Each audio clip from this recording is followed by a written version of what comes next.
Today, you guys are in treat for a live health coaching session. So you'll get a sneak peek into what a health coaching session looks like, and you'll get to hear from someone else and their struggles, hear about their sugar cravings, about how they're struggling with meal planning, and how we worked in a way that is doable for her to come up with her next plan. So if you are typically overwhelmed by so many different ideas, you're not sure what to do, you're not sure how to eat. Should I worry about organic, high fat, low fat? What should I do? Tune into this episode because I really help to break down some things and simplify the process for Chastity. I also want to invite you to be a guest on my podcast. So if you have some nutrition questions, exercise questions, you're not sure what to do, check out for the link down below where you can be on this podcast, just like Chastity, where we'll go over your struggles, your goals, and really help to find out what that next step is for you. So check the link down below and hope to see you on a call. Hi friends, and welcome to the Healthy Beyond 40 show. I'm Michelle, mom of four and military wife. I have my doctorate in physical therapy, and I'm an online personal trainer, health coach, and yoga teacher. Do you wish that you had more energy and could get into shape? Do you feel like you're struggling to lose weight? Maybe you've tried a diet before, but it just wasn't sustainable, and now you don't know how to get started. We're going to look at health holistically here, and most importantly, keep things simple and quick. If you're ready to develop healthier habits, exercise consistently, and lose weight sustainably without long workouts or following strict diets, then you're in the right place. In this podcast, I bring together my expertise with real life strategies. No magic pill here, so lace up those shoes and get moving. Chastity, thanks so much for joining me today. I'm excited to dive in a little deeper about your food choices and nutrition because I know this has been a little bit a struggle for you. So tell me a little bit about what you're currently eating. I know you've said you've made a few changes, so you can tell us about that too. Sure. Thanks for having me, by the way. It's my pleasure. So my food choices, I don't eat a wide variety of foods. I'm open to trying a lot of things, but I don't eat a wide variety, and I tend to eat the same things over and over again. I'm okay with that repetition, but like today, for example, I had sausage and scrambled eggs and a banana for breakfast. I don't snack a lot, and for dinner, I'm gonna have like nachos, but I'm gonna make it at home as opposed to going out and buying something. So my food choices are all about eating less processed foods, but not necessarily the healthiest, most nutrient dense foods. Yeah, and it sounds like you are making some good choices by doing less processed food, but there's probably still a little bit of a gap in there for you where you know you can eat healthier foods. Is that correct? Absolutely. Absolutely. And tell me what your goal is for yourself. If you could think 3 years from now, what would your health look like for you? Like maybe you have a goal or a vision of doing something that maybe would require you to move better or feel better. So I've been practicing Pilates for a little over a year now, and just finished my 100th session a few weeks ago. So that has been an amazing journey for me. And being plus size, it's not something that you gravitate to. It's intimidating. So 3 years from now, my biggest goal would be weight loss, but not weight loss in the sense of, oh, I just want to look so good, because as far as I'm concerned, I look good now. I've accepted being plus size. I'm not going to be thin, and that's not my goal. But I realize that losing weight, especially as I get older, I want to stay and maintain the level of health or be even healthier. And I want to be even more flexible and just have further reach. I want to go further with Pilates, basically. Yeah, I love that. And I love you've done it for a year, 100 sessions. That's awesome because I'm sure you can already feel that difference in your body. Absolutely. I actually joke with people and tell them, I don't know if you how old you are, but there's this song called Brick House by the Yeah. Commodores. And I always tell people, I'm like, there is a brick house under here, you know, like I am so strong and I have muscles. It's just, protected by this layer of fat here, you know. Um, Yeah. but yeah, Pilates is such an amazing thing. It's so good for the body. It is the one thing that I've done that I literally want to do it for the rest of my life. because you gain so much strength, especially core strength and flexibility. And all of that is so necessary as you're aging. So 3 years from now, I want to be on Pilates session number 400 and something Yeah. and more flexible and stronger than ever and leaner. Yeah, so really to keep up with the exercise that you're doing, but really tune into your nutrition so that it Yes, can help you even move better and be healthier. So, yes, I yeah. love that. And then, so if you could narrow it in a little bit more. So, in the next 3 months, specifically when it comes to your eating or nutrition, is there something you know you need to focus on? Yes, and I kind of purposely didn't acknowledge food in that 3 year plan. And there's a reason for that. But 3 months, okay, I can talk about 3 months. So, what I've already started doing is like soda, for example. There was a time when I would only drink soda. Well, I cut it out completely at one point. Then I would only drink it on the weekends, and it needed to be only soda made with pure cane sugar. Then my best friend moved here and stayed with me for the summer, just a few months while she was in transition. She has terrible eating habits. I kind of fell into those patterns and found myself drinking soda during the week and eating candy. I love cotton candy. I love junk. So basically, in the next 3 months, what I would like to do is just drastically cut back on the sugar. If I am going to choose to have soda, maybe only on the weekend, maybe one soda with the goal of zero. I want to make better choices overall as far as when I eat breakfast. Like I said, I had sausage and eggs. There's probably a healthier, I mean, I know there are healthier options, but do I do low carb? Do I do like intermittent fasting? There's all these things, and I've tried it all. Low carb works, but it's not sustainable for me. So in the next 3 months, I want to feel confident about my food choices. I want to have a plan. I want to be able to plan my week ahead so that if I do need to go to the grocery store and get certain things, preparation is key for me so that I don't wait until I'm starving and then default to old habits because I'm hungry and need to eat right away. Yeah. Yeah, I think that's a great starting place, especially focusing on the soda and the sugar, because there are low carbs, intermittent fasting, so many different things you could do, but I don't think that's your starting point. I think your starting point should be the sugar. Would you agree with that? I agree with that. Okay, because I want to make sure you're on board too, because there's not always one right answer. It's what you're willing to do.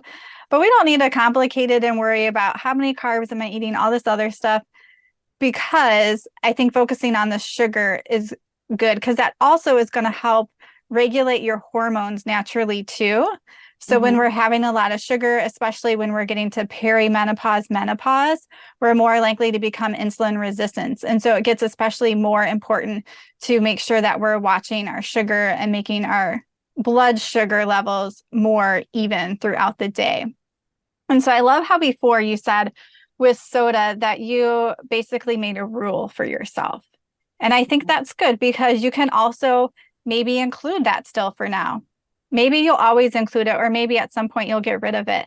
But what do you think is a rule you could create around soda for yourself starting today that feels doable? Like you can stick with the next 3 months and not feel like after 3 months, oh, this is too much. I have to go back.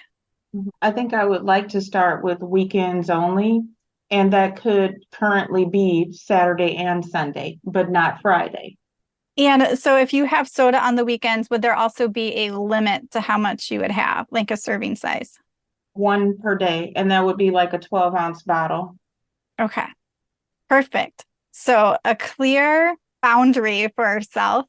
So one soda Saturday and Sunday. Obviously, it could be less, but that's the only time we'll have it. Do you think there's anything that's going to be hard or a struggle about that? No, I think that's a good place to start because I've done it before, and I know that I can get right back to it. Yeah. And then tell me, how much are you typically having sweets? I know you mentioned candy. and different things like that. So are you having it every day? How much every day? Tell me a little bit more. No, so the funny thing about it is if you look at me and I mean, you can see like I need to lose weight. But if you look at how I eat, you'd be like, how is that? Because I don't snack a lot. Here's my issue at home most of the time. I don't buy snacks and junk at home, but when I have to go to the grocery store, there's certain things so for example, I'll pick up a few things from Walmart, for example. You walk in, there's candy, and I have to get some Skittles, some cotton candy, and I'm only going to have it over the next couple of days. But then I still make those poor choices. And lately, I've just been acknowledging the fact that that has to stop. Maybe I need to just stop going to that store. Maybe I need to place pickup order only, so I just pull up and let them put the bags in my car because I don't have that same temptation when I go to the regular grocery store, you know. And when I go to a regular grocery store, though, there's the urge to pick up that slice of cake. So, and I just forgot what the original question was. No, that's okay. Just sort of finding out what sugar and candy is in your life right now and how you want to change that. And you use the words, it has to stop. So to me, it sounds like you're ready to make a change there and how you're having your sweets, your candy, your cake, and things like that. So tell me a little bit more when you go to the store and you're seeing the Skittles, or they also have the yummy cookies and all these different things out. Like, what's going on through your mind or your body in those moments?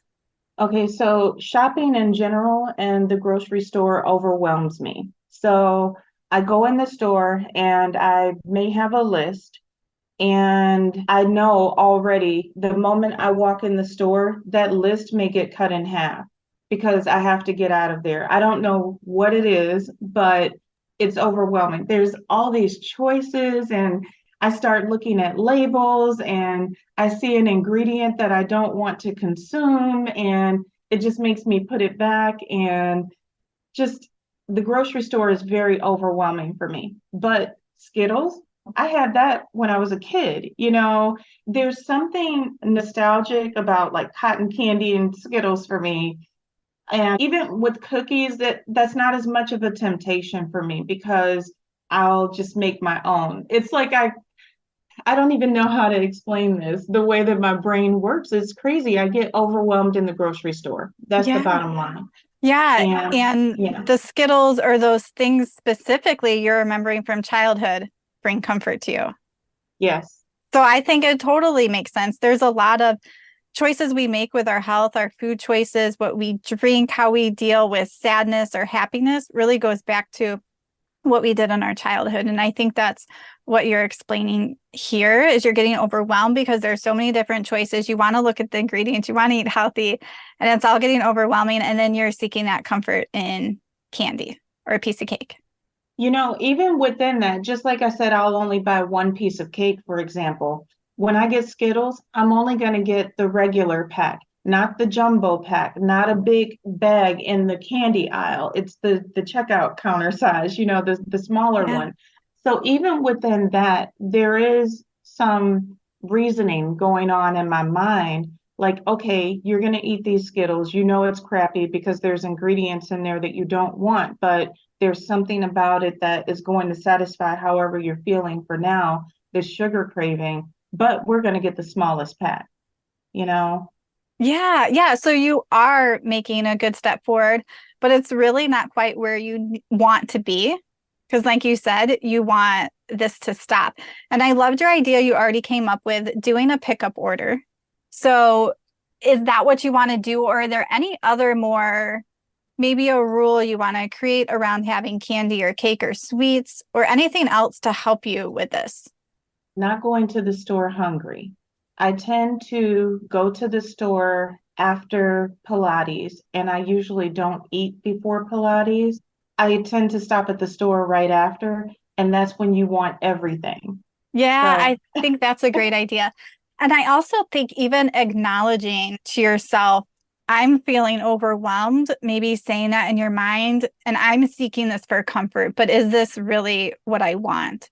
Is there Mhm. something else I can do when I leave the store to bring some comfort to me? Maybe playing some music in the car or doing some deep breathing. Is there any other tool like that that you could find a way to comfort yourself after being overwhelmed in a store? Yeah, music is always my go-to. And I think the bottom line is just having a plan. And I think that that is where you may help me a lot with simply having a plan and just kind of reorganizing the way my brain is working when I'm dealing with this stuff, you know? Because like I said, it's not like I make horrible choices all day, every day. It's just that when I go to the store at this time, I make a poor choice. But it's because I've decided, well, we're going to do some fasting, but then we're going to wait until the hunger hits and I need to eat something right away. And these Yeah, poor choices happen. And so I think just having a plan would help because I do like structure, you yeah. know? Yeah. And also when you're getting those blood sugar highs and lows, when you're at that low and you're past your point of hungry, you are going to want to reach for something quick. So sugar, a quick carb, something that gets into our blood sugar quick. So we do want to make sure that we're balancing our blood sugar. So I think starting with the rule around soda only on the weekends, Mhm. and then working on this going to the grocery store, doing pickup orders, and then not going to the store hungry. And if for some reason you're going in the store and you get overwhelmed, recognizing that and then telling yourself, I'm going to listen to some fun music or whatever in the car to bring me comfort. I don't need the sugar. I don't need the Skittles to do that. I'm going to start this new pathway in my brain because that's what it is. It's a pathway in your brain that you're Mhm. seeking this for comfort. And it can be hard to create a new pathway or a new way of doing things, but you can do it. So I think Yeah. really for the next month or so, or maybe even longer, really just focusing on those two things. Okay. And then after that, it would be more like diving into that nutrient density, like how much fiber are you getting? And looking at these other tweaks. But if you can start to get that sugar a little bit more under control, Mhm. then you're going to be able to make some of these other tweaks.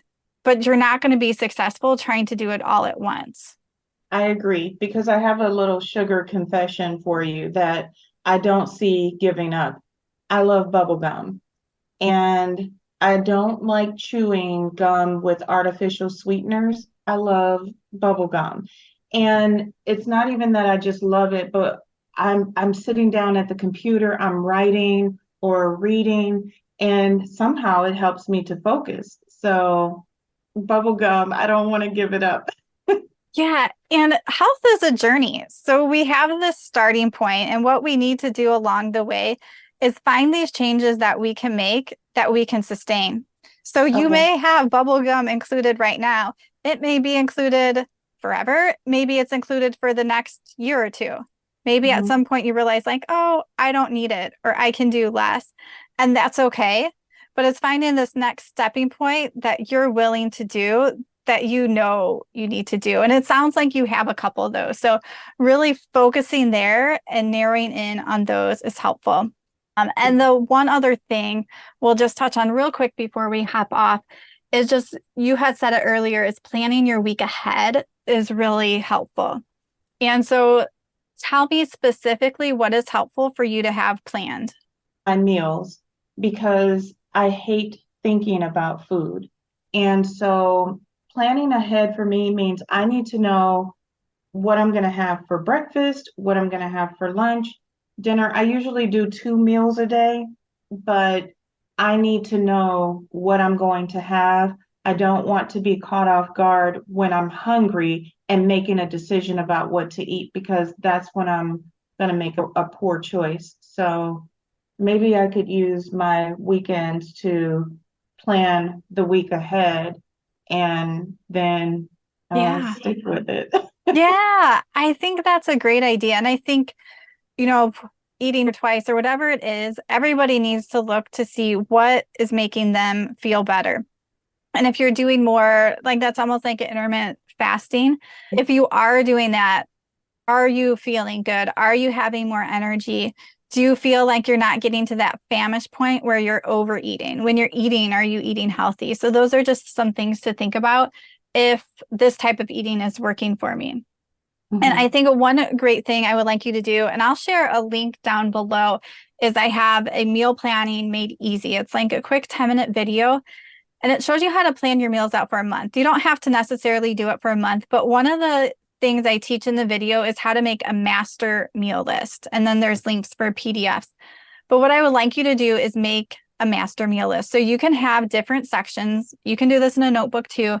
But what are some quick things I can make for breakfast, lunch, dinner? Maybe you have a column for salads or crock pot meals. You divide it up into things that you're already eating. So you don't even have to worry about including new things yet, because I want you to focus on that soda and that sugar initially.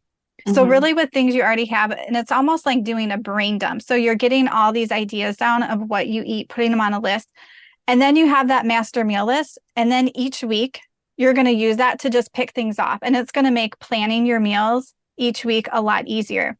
You can do it for the whole month and put it on a monthly sheet. And you can keep those monthly sheets and then use those for other months. Or if you plan it for a week, keep those weekly sheets, because in 4 weeks, when you don't have time, you're like, oh, this pretty much works for me now. So it's a really great way to make it a little bit easier and a little less resistance to the meal planning. That's exactly what I need, a plan. You know, the whole, what is it? Fail to plan, plan to fail. Yeah. It's so true. I have to have a plan. So those are all reasonable. I can cut back on soda, weekends only one per day or less, and not going to the store hungry. And I will check out the planner because I need that really bad. Yeah, perfect. And I love how you repeated it all. You got a plan, you know what to do, and really just keep reminding yourself to focus on this. And then in a month, let's tweak it and see what else we can do, and getting some support along the way if you need it. So thank you so much for being open and sharing today. I hope the listeners enjoy this, and I'm sure some of you guys can relate to. And Chastity, I know you have a book. Can you tell us a little bit about it? I am a new author. This is an exciting new journey for me, and it is all about my spiritual journey, my walk with God. So my book is titled From the Wilderness to the Narrow Path, A Journey of Surrender and Course Correction. And it's basically a story about how God got my attention, simplified my life, and showed me what it really means to not conform to the pattern of this world. And so I've learned how to follow Jesus's words when he said to repent and to seek first the kingdom of God and his righteousness. So I share my personal story, and I also include some steps that I found helpful in my journey. And I created a companion journal for others to use as well. And my goal is just for it to be a help to others, because it has completely transformed my life. Thanks so much for sharing. And we'll share that link down below in the description. All right. Thanks for being on here today. Thank you. Friends, I hope this episode inspired you to take one more step forward in your health. I would love it if you could share this podcast so we can have a bigger impact on even more lives. Just take a picture of this episode and share it on social media or with a friend and tag me. It's hard to be healthy in a culture that is surrounded by fast food and sugar. So be part of my free health community and join my private Facebook group. The link is down below. Being healthy can be hard, but with the right tools and support, you can do this.